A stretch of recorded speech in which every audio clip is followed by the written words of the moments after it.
ನಮಸ್ಕಾರ ಸ್ನೇಹಿತರೆ, ನಾಕಂಡ ಭಾರತ ಯೂಟ್ಯೂಬ್ ಚಾನಲ್ಗೆ ಸ್ವಾಗತ ಸುಸ್ವಾಗತ.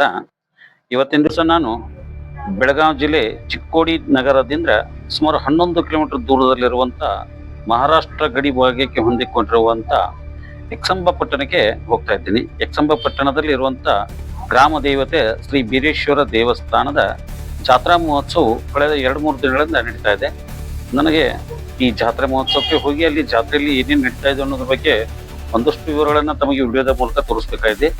ಹಾಗೂ ಈ ದೇವಸ್ಥಾನದ ವಿಶೇಷ ಅಂದ್ರೆ ಈ ದೇವಸ್ಥಾನದ ಗೋಪುರ ಏನಿದೆ ಅಂದ್ರೆ ಕಳಸ ಪೂರ್ತಿ ನಮ್ಮ ಕರ್ನಾಟಕ ವಿಧಾನಸೌಧವನ್ನ ಹೋಲಿಕೆ ಇರುವಂತ ಒಂದು ಗೋಪುರ. ಅಂದ್ರೆ ಎಲ್ಲಾ ದೇವಸ್ಥಾನದ ಗೋಪುರಗಳು ತ್ರಿಕೋನಾಕಾರ ಮತ್ತು ಚೌಕಾಕಾರ ಮತ್ತು ಗೋಲಾಕಾರ ಮತ್ತು ಷಟ್ಕೋನಾಕಾರ ಇರ್ತವೆ. ಆದ್ರೆ ಇಲ್ಲಿ ದೇವಸ್ಥಾನ ಮಾತ್ರ ವಿಶೇಷವಾಗಿ ವಿಧಾನಸೌಧ ರಕ್ಕಿದೆ. ಈಗ ನಾನು ಯಕ್ಷಂಬ ಗ್ರಾಮದಲ್ಲಿ ಹೋಗ್ತಾ ಇದ್ದೀನಿ. ಯಕ್ಷಂಬದಲ್ಲಿ ಇರುವಂತ ಅಂಕ್ಲಿ ರೋಡ್ ಏನಿದೆ ಆ ರೋಡ್ ಅಂದ್ರೆ ಒಂದ್ ಸ್ವಲ್ಪ ಮುಂದೆ ಒಳಗಡೆ ಹೋದ್ರೆ ದೇವಸ್ಥಾನ ರಸ್ತೆ ಮೇಲೆ ಇದೆ, ಹಂಗೇನು ಬಹಳ ಒಳಗೆ ಅಂತೇನಿಲ್ಲ. ಅಲ್ಲಿ ದೇವಸ್ಥಾನಕ್ಕೆ ಹೋಗಿ ದೇವಸ್ಥಾನದ ಜಾತ್ರೆ ಹೇಗೆ ನಡೀತಾ ಇದೆ ಅನ್ನೋದ್ರ ಬಗ್ಗೆ ಇವರನ್ನು ನೋಡೋಣ.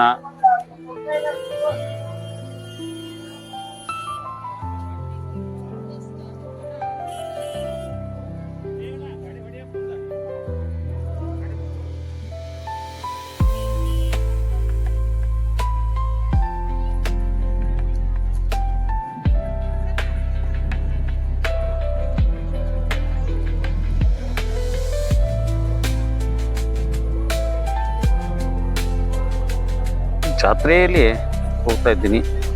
ಸ್ವಲ್ಪ ಶಬ್ದದ ಡಿಸ್ಟರ್ಬ್ ಐತಿ. ಈಗ ಅಕ್ಕಪಕ್ಕದಲ್ಲಿ ಎಲ್ಲ ದೇವಸ್ಥಾನಕ್ಕೆ ಬೇಕಾಗುವಂಥ ಕಾಯಿ ಕತ್ತಲು ಹಣ್ಣುಗಳು ಹಾಗೆ ಪಳಾರಗೋಗಿ ಅಂಗಡಿ ಇವೆಲ್ಲ ಹಾಕಿದ್ದಾರೆ ನಾರ್ಮಲ್ ಆಗಿ.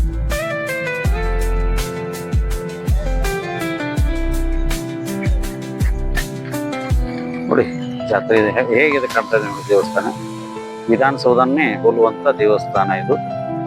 ಇದು ಅಪರೂಪದ ದೇವಸ್ಥಾನ. ಅಲ್ಲಿ ಭಂಡಾರ ಹರಿಸ್ತಾ ಇದ್ದಾರೆ, ಪಲ್ಲಕ್ಕಿ ಉತ್ಸವ ನಡೀತಾ ಇದೆ.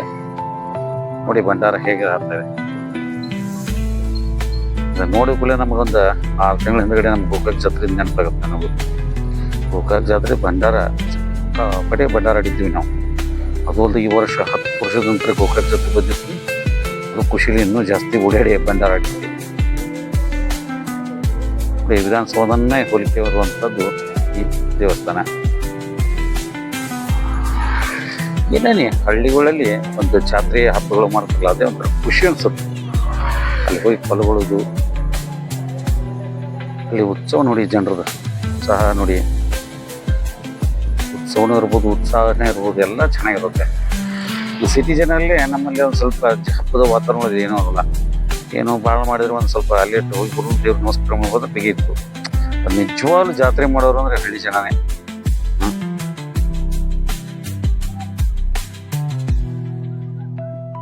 ಖುಷಿ ಅನ್ಸುತ್ತೆ ಯಾವುದೇ ರೀತಿಯಾಗಲಿ ದೇವ್ರ ದರ್ಶನ ಮಾಡಿಕೊಂಡು ಜಾತ್ರೆ ನೋಡಿ. ಪಲ್ಲಕ್ಕಿಗಳು ದೇವಸ್ಥಾನ ಸುತ್ತಾಗ್ತಾ ಇದೆ. ಮತ್ತೆ ನಾನು ಹಿಂದ್ಗಡೆ ಹೋಗಿದ್ದೀನಿ. ಈಗ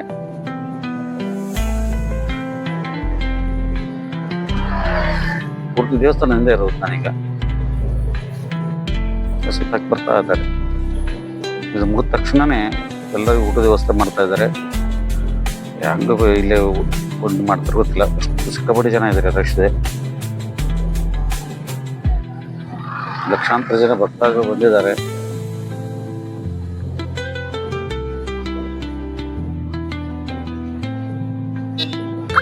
ಭಂಡಾರ ಮೆಲ್ಲಡಿ ಬೀರಪ್ಪ ಜನ ಭಂಡಾರ. ಶ್ರೀ ಬೀರೇಶ್ವರ ದೇವಸ್ಥಾನ ಯಕ್ಷಂಬ. ಈಗ ದೇವಸ್ಥಾನದ ಒಳಗಡೆ ಹೋಗೋಣ, ದೇವರ ದರ್ಶನ ಮಾಡೋಣ.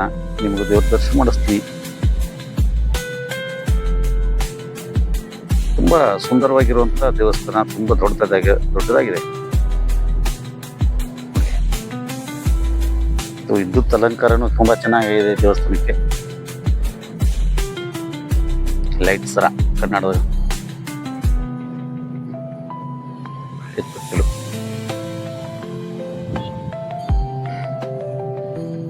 ಜಾತ್ರೆ ಸಡಗರ ಸಂಭ್ರಮ ಎಷ್ಟು ಕೊಂಡಾಡಿದ್ರು ಕಡಿಮೆನ. ಅಲ್ಲಿ ಅದಕ್ಕೆ ಕೆಲವರು ಬಹಳ ಪರಿಶ್ರಮ ಇರ್ತೈತ್ರಿ. ಜಾತ್ರೆ ಮಾಡೋಕೆ ಸರಳನೂ ಇರೋದಿಲ್ಲ. ನಾವೇನೋ ಜಾತ್ರೆ ಅಂತೀವಿ ಇದ್ ಮಾಡ್ತೀವಿ, ಅದ್ರ ಹಿರಿಯತನ ಮಾಡೋರಿಗೆ ಗೊತ್ತ್ರಿ ಅನುಭವ ಅದ.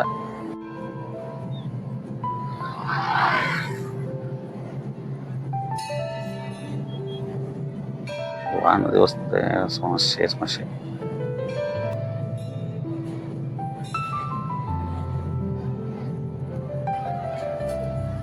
ಇದೇ ನೋಡಿ ದೇವರು, ಮುಖ್ಯ ದೇವರು.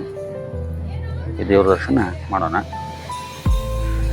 ಎಲ್ಲರಿಗೂ ಹೋದವ್ರಿಗೆ ಮಾತ್ರ ಬೆಂಡ ಹಸ್ತದ. ನಂದು ಎಲ್ಲ ಬಟ್ಟೆ ಎಲ್ಲ ಹಳದಿ ಆಗಿಬಿಟ್ರಿ ಬೆಂಡಾದ್ಮೇಲೆ.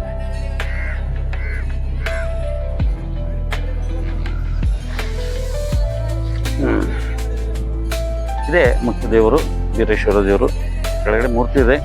ಈಗ ಜಾತ್ರಾ ಉತ್ಸವ ಮೂರ್ತಿಯನ್ನ ಇಟ್ಟಿದ್ದಾರೆ. 5 ಸರ್ಪಗಳಾದ 5 ಹೆಡಿ ಸರ್ಪದ ಒಂದು ಸರ್ಪದ ಮೇಲೆ ವೀರೇಶ್ವರ ದೇವರನ್ನ ಕೂರಿಸಿದ್ದಾರೆ. ಮುಂದೆ ಒಂದು ಕಂಬ ಕುಟ್ಟಿ ಇದೆ. ಅದರ ಬಗ್ಗೆನೂ ನನಗೆ ಅಷ್ಟು ಮಾಹಿತಿ ಇಲ್ಲ. ಅವ್ರು ಕೇಳಿದ್ರೆ ಎಷ್ಟು ಸಹ ಹೇಳಿದ್ರು, ಆ ಗದ್ದಲಲ್ಲಿ ಎಷ್ಟೊಂದು ಸರಿಯಾಗಿ ಕೇಳಿದೆ ನನಗೆ.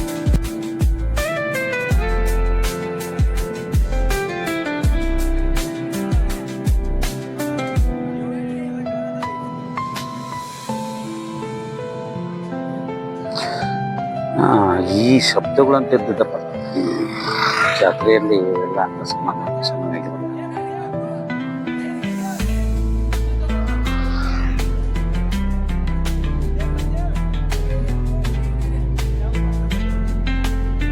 ದೇವರ ನೋಡಷ್ಟು ತುಂಬಾ ಸುಂದರವಾಗಿದೆ, ಸೊಗಸ ಇದೆ. ವಾಪಸ್ ಈಗ ಮತ್ತೆ ಹೊರಗಡೆ ಬರ್ತಾ ಇದ್ದೀನಿ. ಈಗ ದೇವಸ್ಥಾನ ಒಳಗೆ ಮತ್ತೆ ತೋರಿಸ್ತಾರೆ ಹೊರಗೆಂದು. ವಿಶೇಷವಾಗಿ ಹಾಲು ಮತ್ತು ಸಮಾಜದ ಜನ ಜಾಸ್ತಿ ಇದ್ದಾರೆ ಇಲ್ಲಿ. ಜಾತಿ ಇಲ್ಲ, ಎಲ್ಲರೂ ಬರ್ತಾರೆ ಇಲ್ಲಿ. ಸ್ವಲ್ಪ ರಾಜಕಾರಣಿಗಳು ಇರ್ಬೋದು, ಕೆಲವರು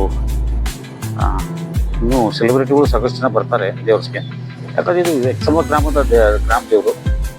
ಈಗ ದೇವಸ್ಥಾನದ ವತಿಯಿಂದ ಬಂದಂಥ ಭಕ್ತಾದರಿಗೆ ಅನ್ನಪ್ರಸಾದ ವ್ಯವಸ್ಥೆ ಮಾಡಿದ್ದಾರೆ ನೋಡಿ. ದೇವಸ್ಥಾನದ ಸುತ್ತಮುತ್ತಲೇ ಭಂಡಾರ ಏನು ಹೋಗುತ್ತಾರೆ, ಅದ್ರ ಮೇಲೆ ಹೋಗ್ಬಿಟ್ರೆ ಜನ.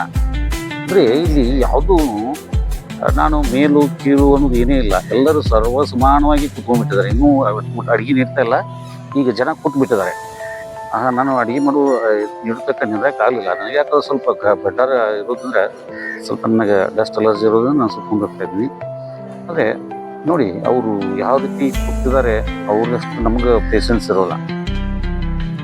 ಎಷ್ಟೋ ಶ್ರೀಮಂತರು ಇರ್ಬೋದು, ಬಡವರು ಇರ್ಬೋದು, ರೋಗಿಗಳು ಇರ್ಬೋದು, ಎಲ್ಲ ಥರದ ಜನನು ಯಾರಿದ್ರು ಯಾವುದೂ ಭೇದವಿಲ್ಲದೆ ಎಲ್ಲರೂ ಸರ್ವರು ಒಂದೇ ಸಾಲಿನ ಕೂತ್ಕೊಂಡು ಊಟ ಮಾಡ್ತಾರೆ. ಇಲ್ಲಿ ಭಂಡಾರದೊಳಗೆ ಕೂತಾರೆ ನೋಡ್ರಿ. ಅದೇ ವಿಶೇಷವಾಗಿ ಅಂತ ಸ್ವಚ್ಛನೂ ಜಾಗ ಇಲ್ಲ.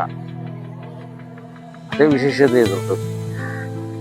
ಹಿಂಗಾಗಿ ದೇವ್ರದ ದರ್ಶನ ಮಾಡಿಸ್ಬೇಕಂತಂದ್ರೆ ಅಲ್ಲಿ ಭಂಡಾರ ಗೊಜ್ಜಿ ಎಲ್ಲ ಇದು ಮಾಡಿದ್ದಾರೆ. ಅಷ್ಟು ಸ್ಪಷ್ಟ ಕಾಣಲಿಲ್ಲ. ಅದಕ್ಕೆ ಬಂದು ಅಲ್ಲಿ ಫೋಟೋ ಇರುವಂಥ ಭಾವಚಿತ್ರದಲ್ಲಿರುವಂಥ ಫೋಟೋನೇ ನಿಮ್ಗೆ ತೋರಿಸ್ತಾ ಇದ್ದೀನಿ. ಅಂದರೆ ದೇವರು ಯಾವ ರೀತಿ ಸ್ಪಷ್ಟತೆ ಇದೆ ಅನ್ನೋದು ಗೊತ್ತಾಗುತ್ತೆ. ಅಂದರೆ ಈ ದೇವಸ್ಥಾನ ಸ್ಪಷ್ಟವಾಗಿ ಕಾಣುತ್ತೆ. ಅಂದರೆ ನಾವು ಜಾತ್ರೆ ಸಮಯದಲ್ಲಿ ಹೋದ್ರೆ ಮತ್ತೆ ಸ್ಪಷ್ಟತೆ ಇರೋದಿಲ್ಲ. ಅದಕ್ಕೆ ನಮಗೀಗ ನಂತರವಾಗಿ ತೋರಿಸ್ತಾರೆ. ಹಳೇದ ಒಂದು ಯಾವುದೋ ಒಂದು ಅಲ್ಲಿ ಮಾರಾಟಕ್ಕೆ ತಂದು ಫೋಟೋದಲ್ಲಿರುವಂಥ ದೇವ್ರನ್ನ ತೋರಿಸ್ತಾ ಇರೋದು. ಮತ್ತು ಅದು ಕೆಲವೊಂದು ಅನಿವಾರ್ಯ ಆಗುತ್ತೆ. ಇದು ಜೋಡ ದೇವರು. ಬಹುಶಃ ಯಾವ ದೇವ್ರ ಅಂತ ನನಗೆ ಅಷ್ಟು ಗೊತ್ತಿಲ್ಲ. ಬೇರೆ ದೇವ್ರನ್ನ ಅಂತ ಇದ್ದಾರೆ, ಈಶ್ವರ ಅಂತ ಹಾಕಿದ್ದಾರೆ ನೋಡಿ. ದೇವಸ್ಥಾನ ಮುಂದೆ ಕೊಟ್ಟರೆ ಪಕ್ಕದಲ್ಲಿ ಮಾತ್ರ ಇದು. ಈಗೆಲ್ಲ ದೇವಸ್ಥಾನ ಮುಂದೆ ಕೊಟ್ಟು ನೋಡಿ ಸ್ನೇಹಿತರೆ, ಇಷ್ಟೆಲ್ಲ ಈ ಬೀರೇಶ್ವರ ಜಾತ್ರೆ ಸಂಬಂಧ ಒಂದು ವಿಶೇಷತೆ ನೋಡಿ. ಇದೆಲ್ಲ ನಿಮ್ಗೆ ಇಷ್ಟ ಆಗಿದ್ರೆ ನಾ ಕಂಡು ಬರ್ತಾ ಯೂಟ್ಯೂಬ್ ಚಾನಲ್ ಸಬ್ಸ್ಕ್ರೈಬ್ ಮಾಡ್ಕೊಳ್ಳಿ. ನಿಮ್ಮ ಸ್ನೇಹಿತರು ವಿಡಿಯೋ ಶೇರ್ ಮಾಡೋದನ್ನ ಮರಿಬೇಡಿ ಅಂತ ವಿನಂತಿಸ್ಕೊಡ್ತೀನಿ. ಧನ್ಯವಾದಗಳು.